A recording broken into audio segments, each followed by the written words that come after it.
Have you ever felt like the old rules about money just don't really work anymore? You know, the whole go to school, get a good job, save your money thing. Well, if you have, then you've almost certainly heard of Robert Kiyosaki. His book, Rich Dad, Poor Dad, basically started a global movement by flipping everything we thought we knew about finance on its head. So, let's get into it. Let's deconstruct the core ideas of his controversial and, for a lot of people, life-changing philosophy. This quote, it pretty much gets right to the heart of Kiyosaki's whole mindset. He doesn't just think the advice we get about money from school and society is wrong. He believes it's actually designed to keep people stuck. And to really get where he's coming from, you have to start where his story starts, with his two dads. The entire Rich Dad philosophy, everything he talks about, it's all built on this one single, incredibly powerful story. It's the story of two father figures who had completely opposite views on money, on work, and really, on life itself. And the difference between them is just night and day. On one side, you had his biological father, his poor dad. Now, this was a highly educated man, a smart guy, who lived by the mantra of getting a good, secure job. But on the other side was his rich dad, his best friend's father, an entrepreneur who never even finished school, but according to Kiyosaki, understood how money really works. This fundamental clash in thinking is the bedrock for everything else he teaches. So according to Kiyosaki, the number one reason most people struggle financially, it's not that they don't earn enough money. No, he says it's because they have a fundamental confusion about one simple concept. And this confusion is what traps them in what he famously calls the rat race. You know the rat race. It's that endless loop, right? Get up, go to work, pay the bills, and then do it all over again. You work harder, you get a little raise, but then your taxes go up, your expenses go up, and you're right back where you started, just spinning on the wheel. He argues the only way to get off that wheel starts with understanding two very simple definitions. First up, an asset. Now, forget all the complicated financial jargon. Kiyosaki boils it down to this. An asset is simply something that puts money in your pocket. That's it. Think about a rental property that gives you cash every month, or a business that pays you dividends. The key is the cash is flowing to you. And a liability? Well, it does the exact opposite. It takes money from your pocket. We're talking about things like car payments, credit card debt, and here's where it gets really controversial. Often, the very house you live in. And this is the question that just stops everyone in their tracks. I mean, we're all taught that our house is our biggest asset, right? But Kiyosaki forces you to look at the cash flow. With the mortgage, the property taxes, the insurance, the repairs, does your house put money in your pocket every month, or does it take money out? For most people, it's taking money out. So by his definition, it's a liability. And this right here, this explains the whole game. The middle class gets a paycheck, and that money immediately flows right back out to pay for liabilities, the mortgage, the car loan. But the rich, they do it differently. They focus on buying assets first. Their businesses and real estate generate income for them. And what do they do with that income? They use it to buy even more assets. It becomes a self-fueling cycle where their money is constantly making more money.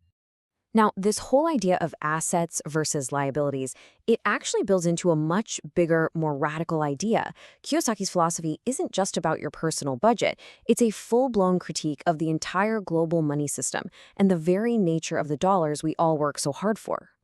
He pinpoints a very specific moment in history, 1971. That's when the US dollar was officially disconnected from gold. And when that happened, it stopped being backed by a real, tangible asset. It became what's known as fiat currency, which basically means its value is based on nothing more than faith in the government. And the big effect? It allows governments to print money out of thin air, which, over time, just eats away at the value of your savings. That's inflation. So this all leads him to one of his most famous and blunt conclusions: cash is trash. The dollars or rupees or yen that you're saving in a bank account, he says it's not safe. He calls it fake money, sometimes even toilet paper, because its real purchasing power is constantly melting away. In his world, saving cash is a guaranteed way to lose. So if cash is trash, what are you supposed to do? Well, he's a huge advocate for what he calls real money. We're talking about tangible assets that can't just be printed into existence. Things like gold, which he calls God's money, and silver. But also productive assets like real estate and businesses. And more recently, he's even included things like Bitcoin, which he calls the people's money. Okay, so if you're not supposed to work for fake money and you're not supposed to save it, then how in the world do you actually build wealth? This is where Kiyosaki lays out what he calls the playbook, the rules that he says separate the capitalists and entrepreneurs from the employees. And these rules are pretty much the exact opposite of everything poor dad taught.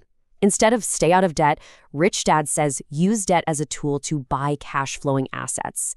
Instead of just paying your taxes, you learn to use legal structures like a corporation to pay your expenses first and then pay taxes on whatever is left.